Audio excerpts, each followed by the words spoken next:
Fairfield is going out and talk about infrastructure issues, and he's headed because he has an unusual for most municipal fleet operators, unusual situation of also being a transit fleet operator, which means he's been involved in trying to work on zero emission vehicles since that regulation was passed in 2012, I think. So, David Renschler, take it away.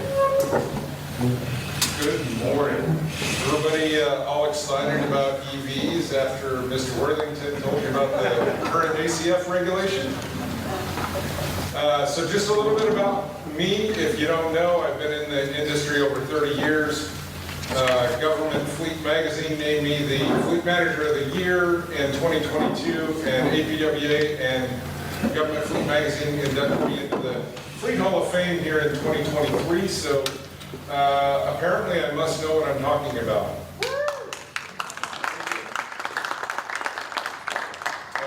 So today Tim asked me to come talk about Fairfield and what we have done to this point, and how we're trying to meet the ACF regulation, the ICT regulation, the SOAR regulation, the in-use off-road regulation, and the CTC regulation. And what kind of infrastructure we've got in the works. So first I want to say there's a lot of people that you have to work with. Mr. Worthington and I have actually been all over the country giving presentations on infrastructure and vehicles and regulations. So together we've counted up how many organizations or how many divisions or departments do we deal with when we started our infrastructure programs. There we go. I don't know if you can see this, but there's 22 different divisions we talked with before going to budget. So it's important to collaborate with all these areas if you're going to move forward with any type of project. The first thing everybody says, get with your electric utility. I kind of disagree. Because the first thing your electric utility asks, how much power do you need? Oh, I don't know. But everybody says to get with you first. Okay, well come back and talk to us when you know how much power you're going to need. How do I figure that out? We're going to gather data, and we're going to do a lot of it. So what do you use now? How much do you use it? So what's your utilization of that vehicles and equipment? What's out there on the market that can do the job I want to do? Where's it parked at night? So on your Class 2B and above, you had to report that to CARB with the one-time ACT reporting. Everybody shake your head and say you did that, right? You should be. So hopefully some of that data is already collected for you. Does it have auxiliary equipment? Does it have PTO-driven items? Is it an F550 utility bed with a 5,000-pound crane and you have outriggers on it? And so now you need electrical over hydraulic crane, you need hydraulic for the outriggers. Does it have somebody mentioned Van Air, I don't like to use brand names, but we have several trucks with Van Air underhood systems where they're air compressor and a generator so we can run a welder and other things. Does it have any of that stuff? Why do you need to know that for infrastructure? Because now you have to run extra conduit. So you need to run conduit for your main battery for the vehicle, and now your auxiliary battery, because you heard earlier that you're not going to tap into the OEM battery to run an air compressor. You're not going to tap in to run hydraulic that you would normally run off of PTO. So now you need extra conduit, and you need to know that before you go to your utility, because you got to tell them how much power you need, right? So that's different. You might be on a 110 or a 240 and not the 480 you need for the main charger. Is it a take-home? What's your take-home policies? We happen to have a take-home policy for our public safety that, well, for the city, it's 30 minutes from your workstation. If you need to respond to something after hours, and you're issued a take-home vehicle, you have to live within 30 minutes of your workstation in order to be eligible for that. Public safety is 60 minutes. Around here, traffic, you never know, right? They just got theirs changed to 60 miles each way. So I don't know what I'm going to do there.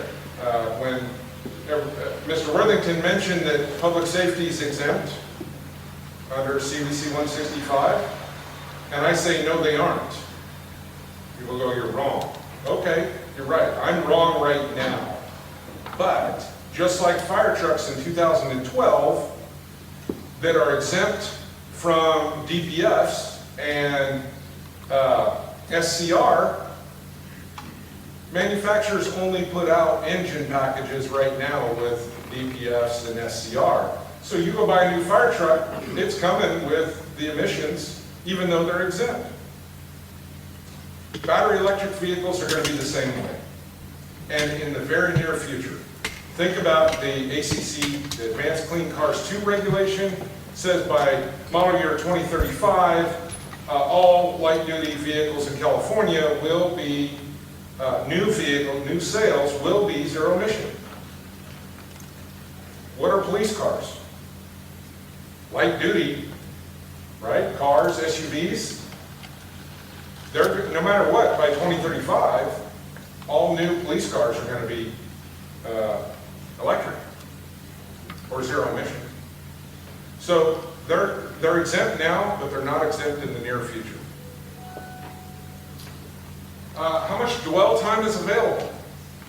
So you have a building inspector who might take their SUV home, or you have a public works inspector that might take their truck home.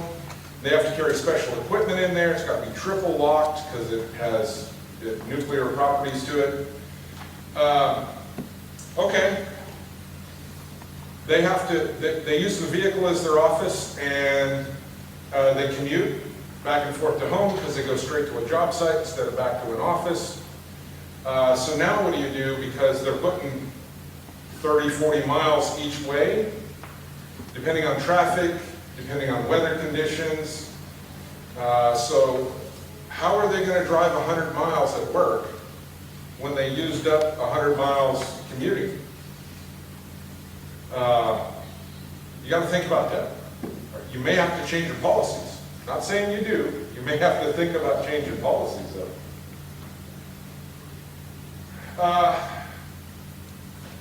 So the first thing we did, we put a list. You can't see because I can barely see.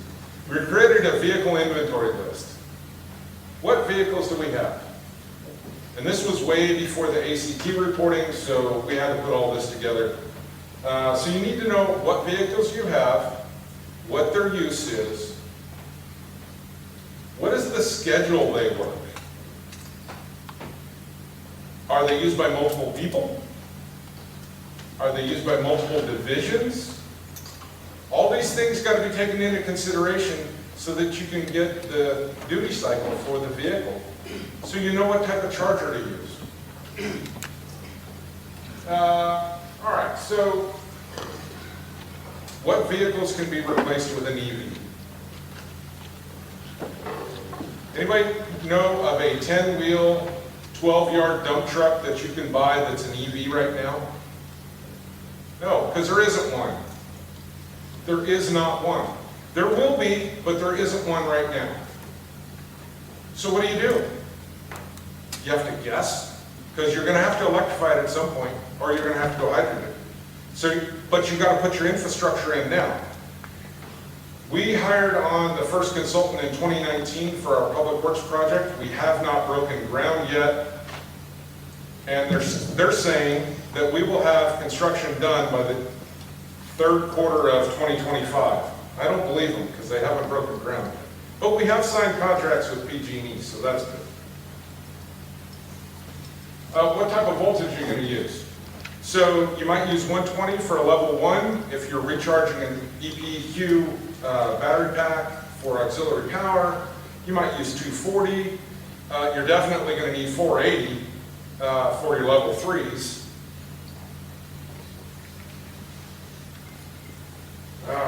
Okay, so please look at my presentation after the fact. We're going to have several slides with lots of data. Try to remember, we're doing a video, so hopefully you can rewatch this. You can hear my calculations, how we came up with the data, so that this will make sense when you look at it. So we had to determine what type of vehicles are out. First, what vehicles do we have? What's a comparable zero-emission vehicle to the vehicle we have? What's the efficiency of the current vehicle, the ICE vehicle? And what's the efficiency of the potential zero-emission vehicle? Important things. You have to think about those as we do some more calculations.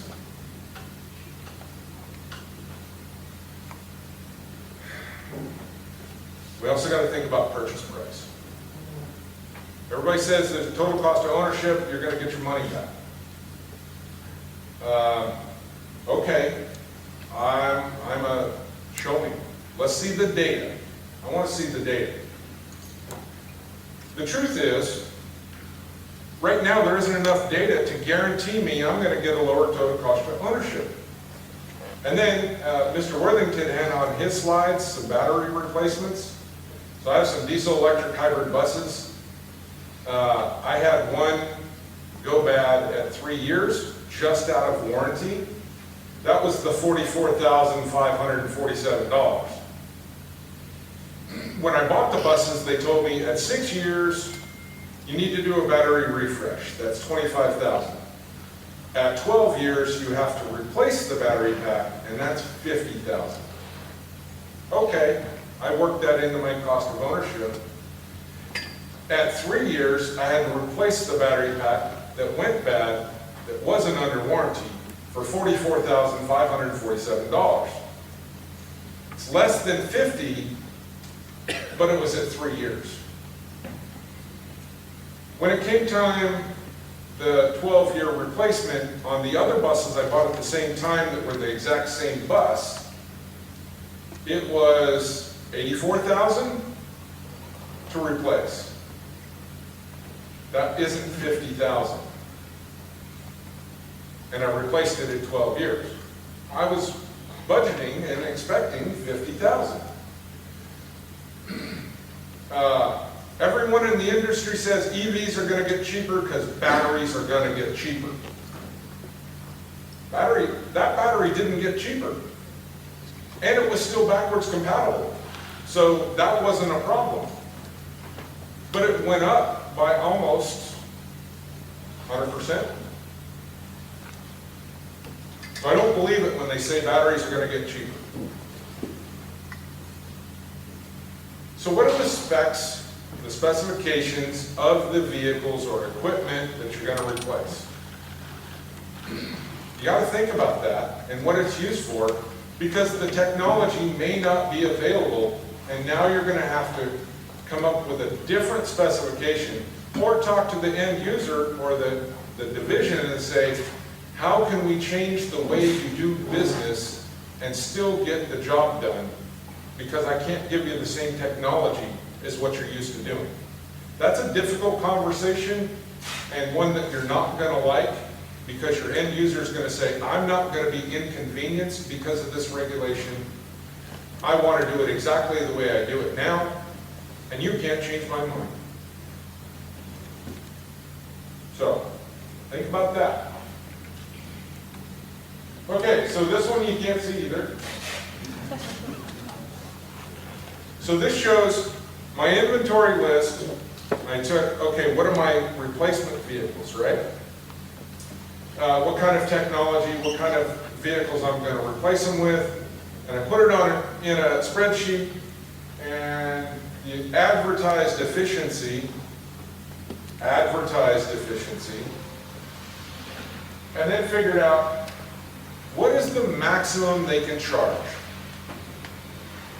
I didn't realize this until we started getting the EVs in, how big of a deal that is. What can they charge at? Hey, 350 kilowatt charger, charge your vehicle in 4 minutes. No. I've been driving a Lightning since June 13th of 2022. Had the first Northern California Lightning for any fleet. Kind of helped because in May, I won Fleet Manager of the Year and accepted the award out in Detroit, and all the Ford folks that were there came up and wanted to shake my hand because they want to shake the hand of the person of the night, right? So next thing I know, my Lightnings that were on order actually showed up a month later. Pretty cool. Well, people I knew that ordered them same time as me are still waiting and still haven't got theirs. So I've been driving the Lightning. I've driven it all over California. Been driving it every single day.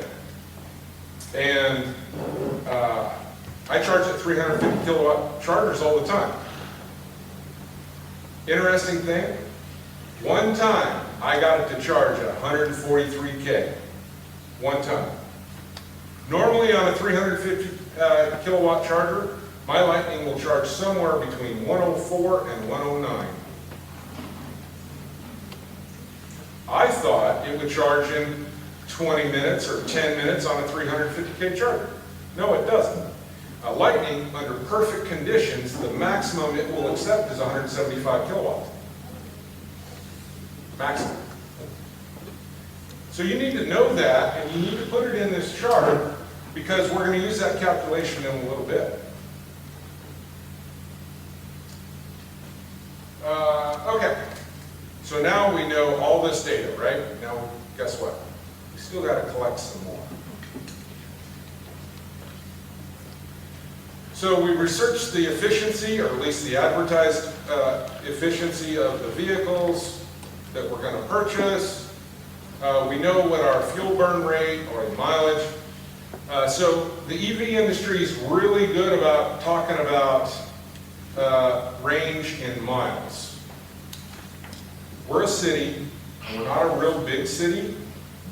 So I think Mr. Worthington mentioned the drive 5 miles out to the job site, and you're there for 8 hours and drive 5 miles back. It's not uncommon for our trucks to get less than 3,000 miles a year.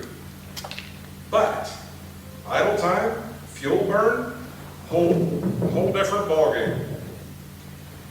Sorry, I talked with my hands. Whole different ballgame. So we do a combination of looking at mileage, range, and looking at fuel burn. You can convert fuel burn into kilowatts. It's just a little tougher, but it's possible. And that's what you're going to have to do for some of your vehicles and equipment. So you're going to have to put together 2 plans. And you're not going to have money for either one. But you're going to put 2 plans together. An optimized plan and a maximum plan. Your optimized is, what do I need to get by?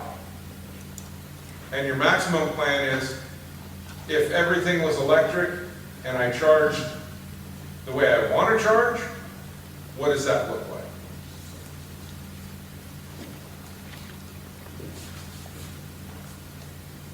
So when we determine what type of charger we're going to get, level 2, level 3, are all level 2s the same? No. No, they are not. You do have 2 major types of level 2s. You have a 7 kilowatt and you have a 19.2 kilowatt. Does a 7 kilowatt charger put out 7 kilowatts? Yes, it does. Will the vehicle accept 7 kilowatts? No, guaranteed not. When I first started with this Lightning, I got Ford. Remember, I met all those corporate folks. They were real nice. So I got a couple of them on teams along with the rep from my charter company. and went, why don't my reports from Ford on the energy put into my truck match the energy that my chargers put out? Because after all, we're an internal service fund, so we operate as a business. We can't take a loss. So just like with our liquid fuel, we're now fully operational. We buy and sell electricity as a fuel, just like gas or diesel. So they said, we don't know. They should match. They didn't even know. That's how long ago it was. You can expect a 12% loss when in level 2 charging between what your charger says it is putting out and what the battery actually accepts. Now that's important on several levels. One, you're buying a gallon of gas, right, from the electric company, but only 0.88 gallons is going to go into the tank. If I pay 34 cents for my kilowatt of electricity, but only 0.88, what do I charge? The 1 kilowatt or the 0.88 kilowatts? Well, only you can figure that out. But your customer's going to go, wait a minute, if I'm paying for that gallon of gas, I want a gallon of gas in the tank of my truck. You'll have to figure that out. We've spent the last 2 years working with software companies and getting an automated system set up so that our chargers send data through the cloud to our fleet management information system that then puts it into a fuel type software and does the same thing we do with diesel or gasoline, marks it up based on our overhead costs, right? The price of the software, the person that has to run the reports, the repairs on the chargers.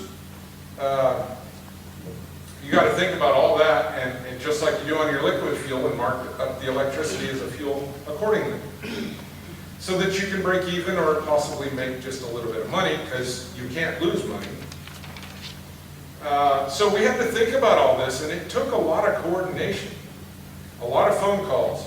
Being a member of MEMA and SAC Clean Cities and East Bay Clean Cities and NAFA, who are all sponsors here, was important because I could reach out and ask others who might have some experience in this.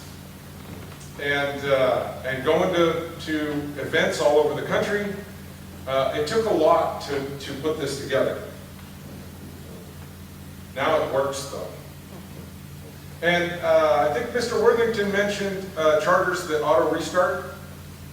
Interesting about that is, I wonder where he learned that from. Several years ago, I was talking with the person who is in charge of the Pepsi electrification project down in Modesto. They have a warehouse down there, all the forklifts are electric and the trucks are electric and everything's electric. That happened to them where they had a power glitch. We all know electricity, right? Anything can go wrong at any time for no reason. They had a glitch, and none of the trucks were charged in the morning. And they went, what in the world is going on here? The heck with these electric trucks. We don't want nothing to do with it. So they had to work with their charger provider to make sure that they could get auto restarts. So we did the same thing. We learned from them. And we made sure that our charger provider could do auto restart. Because it's not just the charger that restarts, it's the charging session. A big difference. A big difference. And I still haven't found one that will do a level 3 charger that'll auto restart. So if any of the vendors out there can guarantee me you can do that, please come see me. Because nobody has been able to. The charger can turn back on after the power outage, but it can't restart the session. Now, my level 2 chargers, half of them work and half of them don't, and the charger company can't figure out why. They haven't been able to come up with why do half my chargers auto restart the session and half of them won't. Nobody knows. But it's important. And the other thing is on the chargers, doesn't matter if it's level 3 or level 2, notifications. And you think it would be easy to have a notification that the charger's offline. It's not. It's not. So that's super important, because if it's not going to auto restart, someone needs a notification that your bank of 50 chargers for all those transit buses are off, and the buses won't be charged in the morning when it's pullout time. So if the chargers can't do that, you need different chargers. And then you need personnel to go out and start all of those charging sessions again, which might require unplugging, plugging back in, tapping a card, doing something like that for 50 vehicles, which might take 2 hours. The last of those vehicles, are they now going to make it? Because we're going to talk about dwell time, and we're going to talk about how you're going to determine whether you're going to share a charger or dedicate a charger, or if you're going to use level 2 or level 3. There's a whole lot of calculations up here. Now, when I did this, there wasn't anybody to say, hey, this is how you do it. So you're about 250 hours ahead, because I had to figure out how these calculations were going to work to get the data that I needed to make good business decisions. Because after all, that's how you become a 100 best fleet, which we've been a part of since 2009, consecutive, as high as number 22 in the nation and as low as number 100, is to be efficient. One of the 13 areas. Oh, wow. Okay, so I had to use my fleet management information system and pull out what is the life miles at the time I was running this. Got to know what the life miles are. I got to know how old it is. That was tough, because I didn't know how to do fancy formulas or anything, so I went and counted months from the date that we put it in service to the actual date that I was putting this together. That's a lot of counting. That's why there's only 20 vehicles on here. Then I had to pull a report of how many gallons of fuel it's used in the lifetime. Okay, that's easy enough. I can do that. So then I had to do some calculations on here. Ran some formulas to figure out what is the average monthly mileage. These, by the way, are all F-150s. What is the monthly mileage that each one of those trucks drives? What's the monthly fuel that each one of those trucks uses? And then I did it by the day. I had to do it by the day. Why is that? Why would I do it by the day? Because you might have to charge an electric vehicle at the end of the day. So I need to know the daily consumption of fuel. So now I know the daily miles, the daily consumption of fuel. I also got to know how many work days that truck's going to be out. So then I had to interview the divisions, and find out, are they on a 980, are they on a 410, are they on 5/8? Is this truck shared? Is it just one person operates it? What's it? Is it a standby vehicle or a single-use day vehicle? Had to find all that information out and put it in here as well. On how many days a year, and I think all of these trucks are 234 days, by the way. So now I can start doing some calculations. Because I know what the F-150 Lightning says that they would do, because I didn't have one yet. but I knew that they said I'm going to get 2 miles per kilowatt. And actually, that's pretty close. On the highway, you're going to get less. In town, I've gotten as much as 2.7 miles per kilowatt. So, now, how big's the battery? All my Lightnings are Pros with 131 kilowatt hour battery.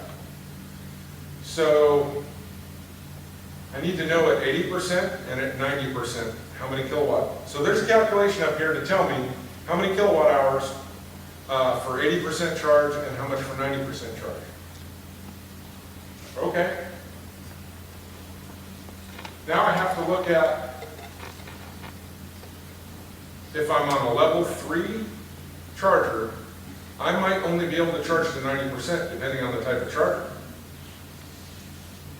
Or it might cut me off at 80%. That does happen. It happened to me when I tried to charge on a 350 kilowatt charger. It cut me off at 80%.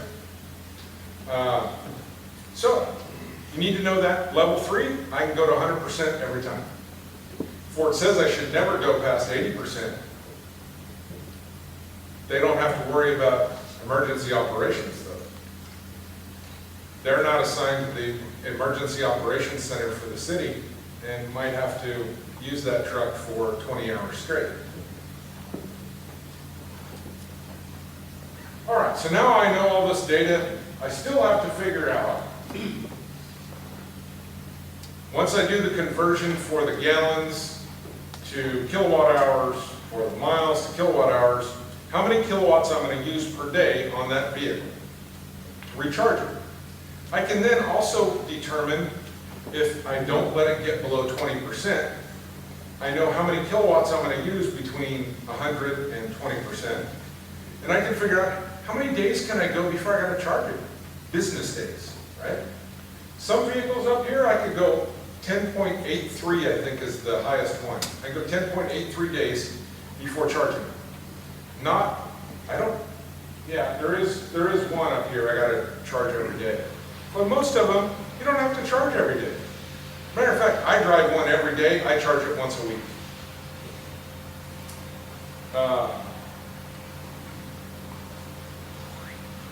So now, I'm going to use these calculations. When I come here and I put all of my vehicles into another chart, another spreadsheet, and I'm going to figure out how many hours a day, based on what type of charger, that it's going to take to recharge this vehicle. And then I can make a determination, can I share a level 2? Has it got to be a dedicated level 2? Can I share a DC fast charger? Or does it have to be a dedicated DC fast charger, level 3? I hate to call them fast chargers because level 3 charge anywhere from 24 kilowatts to 350 advertised. Good luck with that, though. So now, you can't see it, but on the right-hand side, I'm saying a charger number, 1A, 2B, whatever. I'm assigning a charger to every vehicle. Now at this point, I can go to my utility, which I was supposed to go to first, and say, here's how many kilowatts I need. But I had to spend 6 months doing data to figure it out so I could give an accurate count to my utility of how many kilowatts I need. That's a lot of work.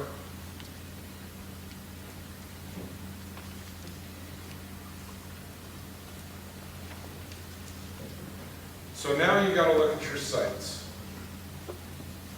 So I had to go out and physically look at all the sites I was thinking about and take a look at quite a few different things. What's the accessibility? Do I have to worry about ADA at this site? Do I have enough room to get a medium or heavy duty vehicle here? Can I only fit a light duty vehicle? Can I fit a pickup but not a car? Or a car, not a pickup? Or a pickup but not a dump truck? Am I going to set up a gas station style as well as overnight charging? Because guaranteed, somebody's gonna forget to plug the vehicle in and then they're gonna blame you. Okay, well, I've got, over in this area, I've got 3 DC fast chargers, level 3s, and I've got 6 level 2 pluses, I call them, at 19.2, and I've got some level 2s at 7K, where you can charge up. It's not my fault you forgot to plug it in. Oh, I plugged it in, it didn't charge. Let me run a report real quick, because I don't believe you. So, do you have enough power? Do you own or lease the building? Cities and counties don't always own the buildings. Does your lease allow you to do improvements to bring in extra power and put in these level 3 chargers? How much time are you going to spend there? If you have PD and PD's doing hot seats, you might have an hour in between an 8-hour shift. So it doesn't have a dedicated place to park, or it doesn't have a lot of time left. With our transit buses, actually I'll put it that way. So, can't see it? Sorry about that, but this is our yard, the colored areas.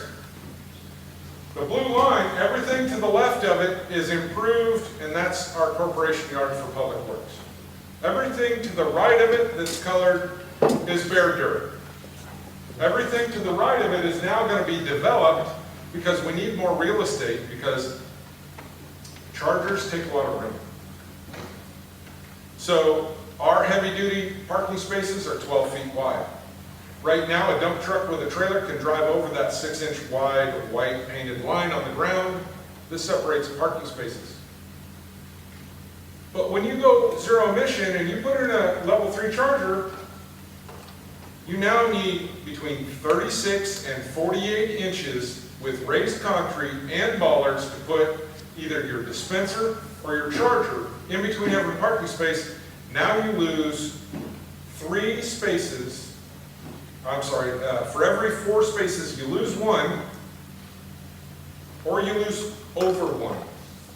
So for us, we went with dispensers, which only took 36 inches.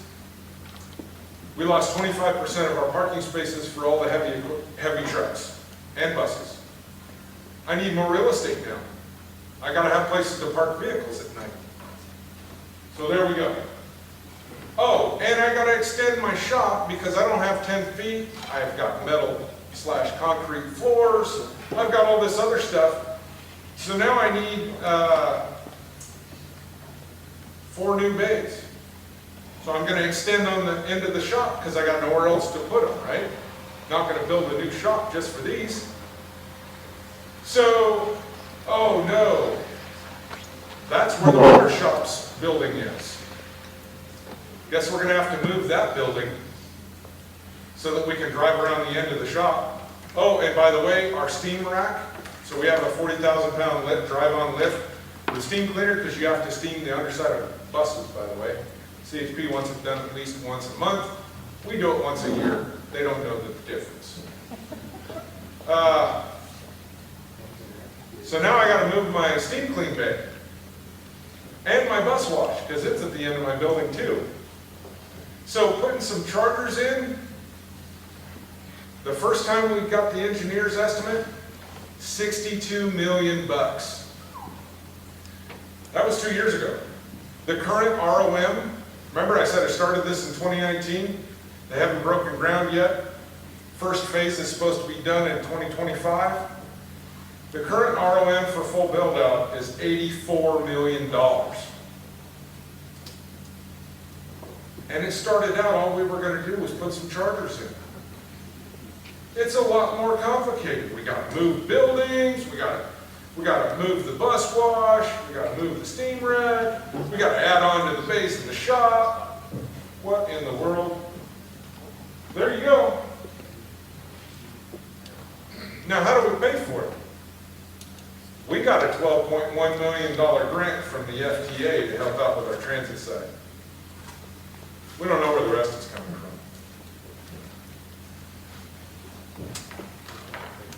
from. Okay, so you can't see these pictures either, but, so, Glen Angle down at Antelope Valley Transit, so they were the first ones to go electric on their transit. They're 100% electric, great for them. I was talking with him and he says, David, you won't believe the trenches we have to put the conduit from the substation to where the bus chargers are. I said, why? He said it's 8 feet deep, 16 feet wide, and you got to put metal grates over the top because there's so much heat generated, you can't bury it. Whoa, that's a lot of power. So we got some pictures up here. Also, don't forget, remember I said we got to add on to the building, we got to move the building, we got all that construction going on, we got conduit going down in the ground, underground transformers going in. We still have to use the yard. Public Works still has the tree crew and the street crew and the water distribution and the sewer crews, and all those guys still have to work out of this yard. So you got to put a plan together how you're going to share that yard with the construction and make it work for everyone.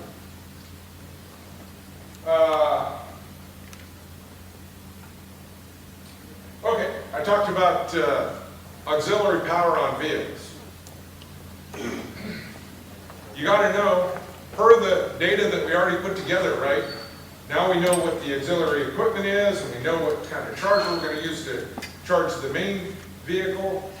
Now we're going to find out, are we going to use 110, 240, or 480 to charge the auxiliary equipment? Because Public Works, hardly anything they have is just a vehicle. Pretty much everything has a generator, it has an air compressor, it has a hydraulic pump, stuff that runs off PTO, almost all their stuff. So now we got to figure that into our plan and make sure we run the right conduit to the right parking space so that we can charge that auxiliary equipment as well.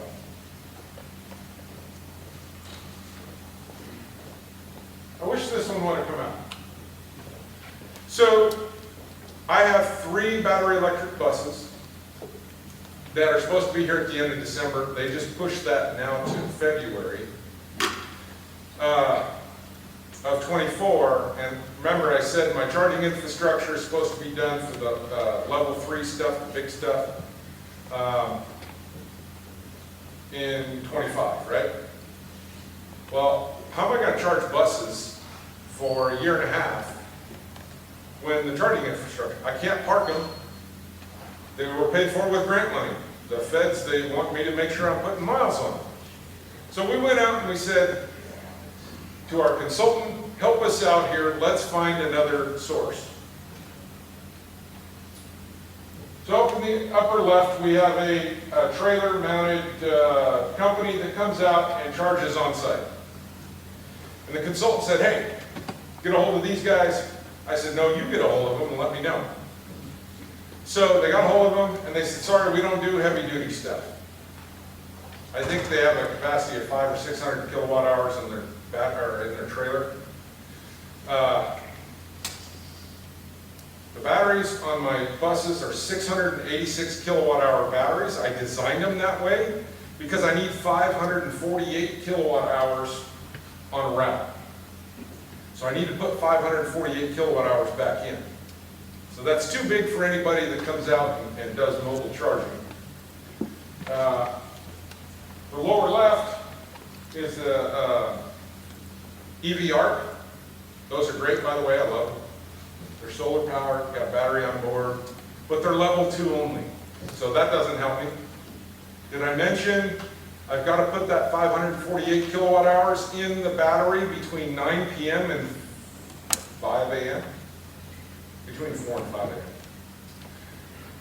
Why is that important? Oh, go back to those charts we had, right? On what the vehicle can take and what the charger can put out and what your losses are going to be in between the two.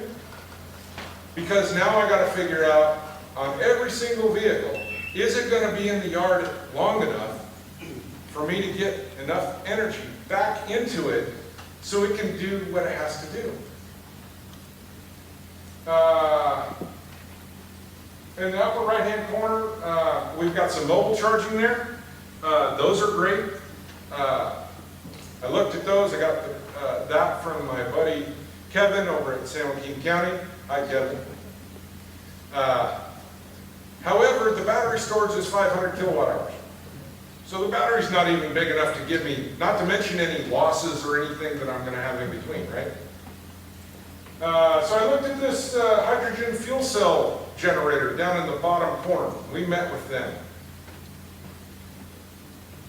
We looked at 600 kilowatt hours of generation. And that was all great. That system, it doesn't run on hydrogen. It runs on methanol. Hey, Fairfield has a methanol port, hub, whatever it's called. So we've got plenty of methanol in Fairfield that can be trucked right over to my yard. But I need 3 40-foot containers. I need 2 40-foot containers with the hydrogen fuel cell generators. I need 1 40-foot container for a fuel tank for the methanol. And the quote was $12 million up front, and the methanol cost was $2,300 to $2,500 a day to produce the electricity I needed. Okay, that's off the table because I can't afford it. In the center, we have a trailer-mounted propane-powered generator. We have one on order. It'll be here in a couple months. We're going to run it on renewable propane. Happens to be Gio back here in the corner. Happens to you want to talk about one? You can go talk to him. They're great to work with. So it's an e-boost trailer. It was a little over $1 million with a level 3 charger and the software that all works with our current system. So we're already using the company with the software, so I know it works with my other chargers, so it better work with this one too. And so that's how we're going to charge 2 buses at a time between now and 2025. So some things to think about: ongoing repairs. We've had a level 2 charger at one of our facilities. It's been there for a little over a year. It's been replaced 3 times under warranty. They do go bad. They do have glitches. They do have issues. Cords get ran over, have to be replaced. When it's a liquid cooled cord on a level 3 charger, that's a whole nother cost. So things to think about. They require maintenance just like anything else. They require repairs just like anything else. So you need to budget for that stuff. And you need to budget 20% downtime. If you've got 100 chargers, 20 are going to be down at any given time. You need to understand that up front and be okay with it.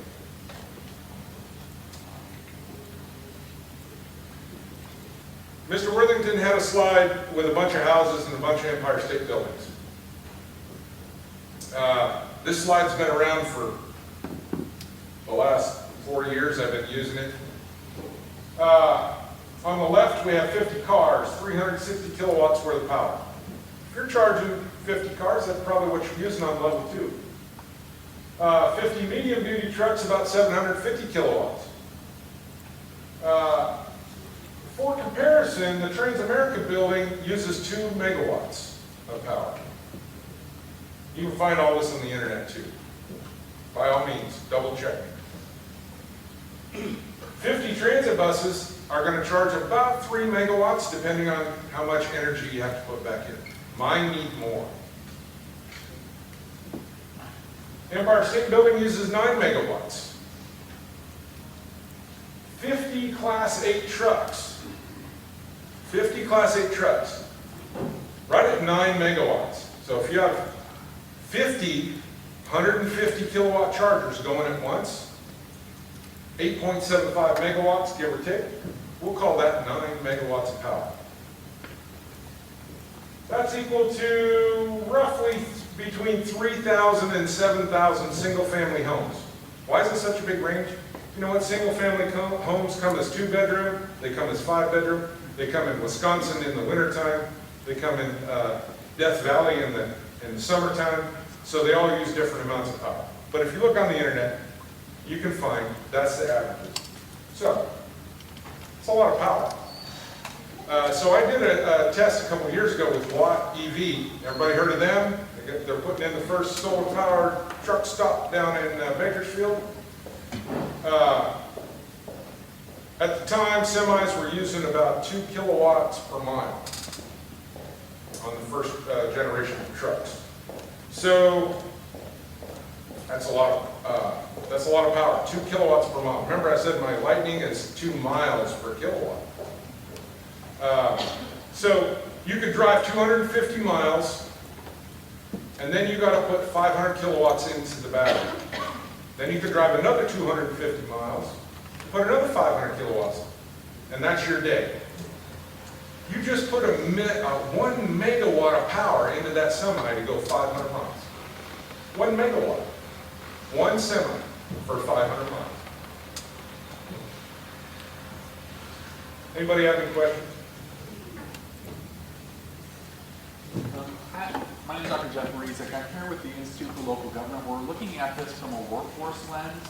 So obviously, as this transition occurs to ZEV, how are you preparing your next workforce? Because I mean, there's regulatory, there's all this information about the technical aspects that we're talking about. And are you using apprentice models, or what type of models are you using to skill up your workforce? So we're coming up with. Oh, okay. So the question was, what are we doing to get our workforce up and ready to take care of these vehicles and equipment? Did I get it right? Okay. So we're coming up with 2 different job descriptions. So a high voltage technician 1 and a high voltage technician 2. They're going to do different things. Our traditional mechanics, they're going to still work on stuff. We still got stuff to work on for the next 20 years. Not everybody has to be high voltage trained. Although we are going to have to train folks and start bringing this in. For our battery electric buses, they're Gillig. I think we have a Gillig rep here. I saw him earlier. Yeah, he is. We purchased 124 hours per technician of training to go with those new buses. 124 hours, almost a month worth of training for each technician. We're working on a new job classification to bring in a person, one person for our shop that's like an apprentice.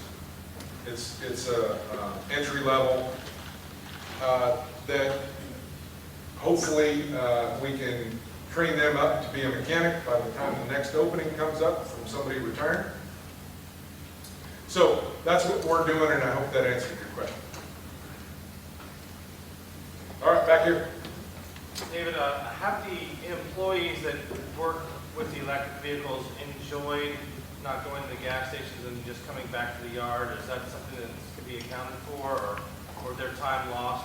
Has that been improved? Is that something we can put on the balance sheet? Okay, so the question was, have the employees who drive EVs enjoyed not going to the gas station? Or time saved? Or time saved. Yeah. Like how? Because I work 12-hour days, and I'll come in at 4:45 in the morning, plug my truck in once a week, and when I leave at 5 or 5:30, it's just getting done charging. And I hope I didn't have to go to any meetings that day off-site. So a lot of charging. If I would have stopped by the gas pumps on the way in, I would have spent less than 5 minutes, and I wouldn't have had to walk over to where the chargers are at. So it's a really big inconvenience for me, especially me, to walk like that. We don't have any chargers in a special disabled parking space. So for me, I have to walk that distance, and it's a real big hassle. I can say from my personal experience, give me a gas any day. However, there's trade-offs, right? A Lightning, it rides really nice compared to a gas F-150. And there's lots of good things about it. So from a convenience standpoint, give me a gas any day. But overall, I'll take the Lightning. Anybody else? Oh, back in the corner. It sounds like there are some logistical constraints that will be amongst your fleet. What do you think is like a low-hanging fruit for you to be more efficient, be able to kind of order the job? All right, so I'm going to try to paraphrase that. It sounds like we have some logistical issues. What do we see as the low-hanging fruit that we can try to electrify as efficiently as possible? Obviously, that's going to be light duty. The heavy duty and off-road, we do have Select Tracks E25 tractor. We have some Caterpillar lithium-ion forklifts. We've got some other EV stuff too. So I highly suggest you dabble in stuff before you're required to go to it. So get some EVs, check them out, and see. So light duty is what I'd have to answer is the easiest and the best low-hanging fruit. However, it's the heavy duty and medium duty vehicles that are first per regulation. Uh-oh.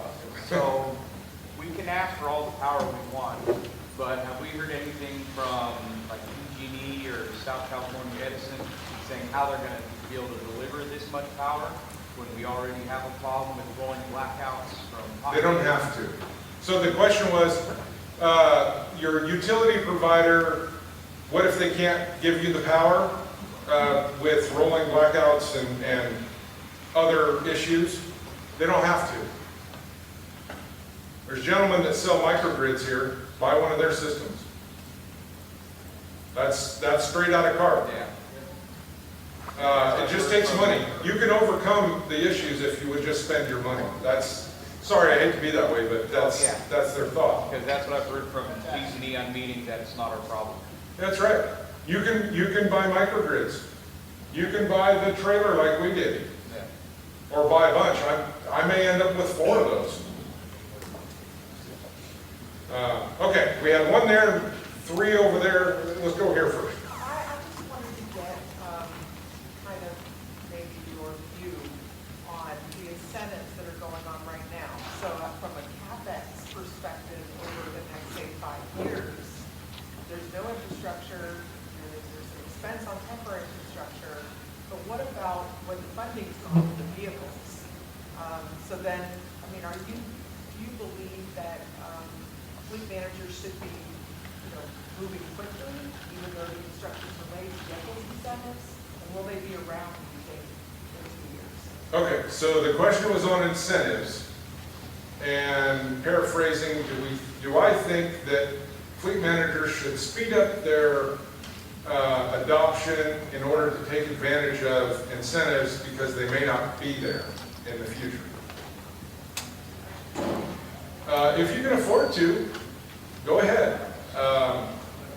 However, the technology's not ready.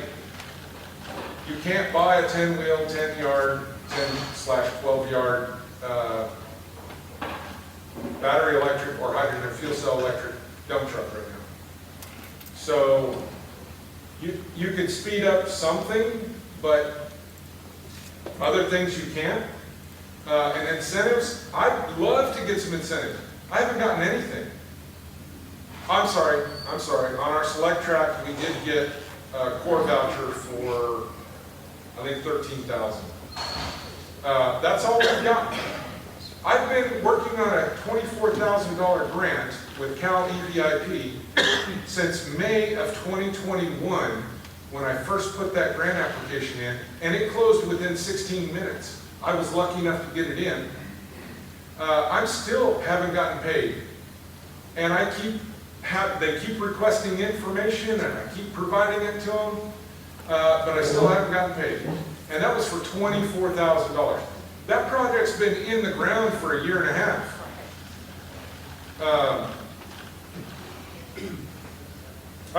Right here in the blue shirt. We talk about training for the Tech 1 and the Tech 2, but what about all the other people that maybe they're not quite mechanics, but we're going to drive the vehicle over to the car wash and raise it up and wash it. Hopefully we don't get electrocuted. Yeah. So great question. I talked about the high voltage technician 1, high voltage technician 2. How about operators? Operators, especially utility workers that are going to wash the vehicles or be the ones plugging them in and things like that. Yes, they need training too. So you're going to need operator training. You're going to reach out to your OEMs when you make the purchase, and you're going to try to work it into the contract. Back there in the black shirt. Could you define refreshing the batteries in 6 years? Okay, can I define refreshing the battery in 6 years? All right, so on our buses, the battery packs are that. They're a pack. Inside the pack are modules. Inside the modules are cells. We're going to be doing the warranty work. We're going to have a battery lab. We'll be working on those battery packs ourselves because Gillick doesn't have a dealership, right? So MCI buses, same thing. They don't have dealerships, so they'll pay us a labor rate and give us the parts for us to do the work. Now, when you take the pack apart, you have modules. And those modules, depending on the battery style, right? The modules you're going to test. And those modules, depending on how the cells are inside of each module, you might have to replace 1 out of 10 modules, okay? And maybe that's all you got to do to refresh that pack. That's a refresh. A battery pack replacement would be to replace all of the modules. And then if you're, hopefully you don't have to do this, if you're going to work on cells, you're refreshing the cells inside the module. Replacing individual cells. Gentleman in the blue, did you have your hand up earlier? No? Okay. Any more? Oh, over here. I think it's important to note and curious what your experience is in regards to range, charge time, and sharing vehicles. Okay, so it's important to note, and what is my experience with range, charge time, and sharing vehicles? An example being one of our local agriculture fleets run 2-3 shifts, 24 hours a day, 3-4 months out of the year. And they're looking at replacing one truck with possibly 2 or 3. Okay, so local agriculture running 3 shifts a day, looking at possibly replacing a diesel truck with 2 or 3 EVs. Okay. Potentially. Remember all those calculations I did? You got to run all those. And you're either going to use mileage or you're going to use burn rate for fuel. To come up with that, to figure it out, because I can't help you with it. Every fleet's going to be different. Every vehicle's going to be different inside the fleet. The same vehicle is going to be different if this Department A versus Department B is operating the same type of vehicle. So you have to do all those calculations and figure that out. Sorry, I can't help. Back over. 2 short questions. What's the service life of an electric vehicle compared to a fuel, gas or diesel? What's the service life of an electric vehicle versus a gas or diesel? And the salvage, it sounds like if you're running an electric fleet, a consumer can't just buy the electric and use it at home like they could from like a salvaged diesel. So second life would be after a fleet gets rid of it. Right. What are the second life market like? I don't know and I don't know. Let you know in 5 to 7 years, when the Tesla trucks that are in demo right now start, if they hit the secondary market, we'll have an idea. Anybody else? Uh-oh, right here. This may be a little far-fetched question. You know, we're all investing our resources and ideas and everything into electrical. What if something else better comes along a few years later? Okay, Big old so, investment. Oh, no. all right, so the question is, we're putting a lot of money and investment and resources into electric, because electric, by the way, is battery electric and hydrogen fuel cell electric. Both technologies are still considered electric. So we're putting all these resources into electric, and what happens in a couple of years or a short time down the road and something better comes out? Who here was 20 years ago, part of the CNG revolution? Everything had to go CNG because it was clean, and it was the way to go. And you spent millions of dollars to put infrastructure in to refuel CNG vehicles. You paid a super big premium for those CNG vehicles. Here we are 20 years later, and guess what? CARB says they're just as dirty as diesel. Shame on you for having them. I guarantee you in 20 years there will be a new technology. I guarantee it. A new technology, and electric will be thought of just like CNG is now. Does that answer your question? All right. Just ask a garbage hauler, any of the garbage companies that have invested heavily in CNG and what's the other one they use? RNG? LNG? Yeah. Okay, any more? Because I'm holding you up from lunch, I think. No. So now we would like the second group of vendors, any of the vendors that didn't have a chance to present after the first presentation, to come up here, please. And while you're doing that, I just want to let you know, as soon as, thank you very much. As soon as we complete the vendors that have taken the time and trouble to come here and bring their technology to either be displayed inside or outside, as soon as you have a chance to network with those folks and anybody here, so obviously we have speakers who are still here, then lunch will be at around noon, maybe just a minute or two before noon. So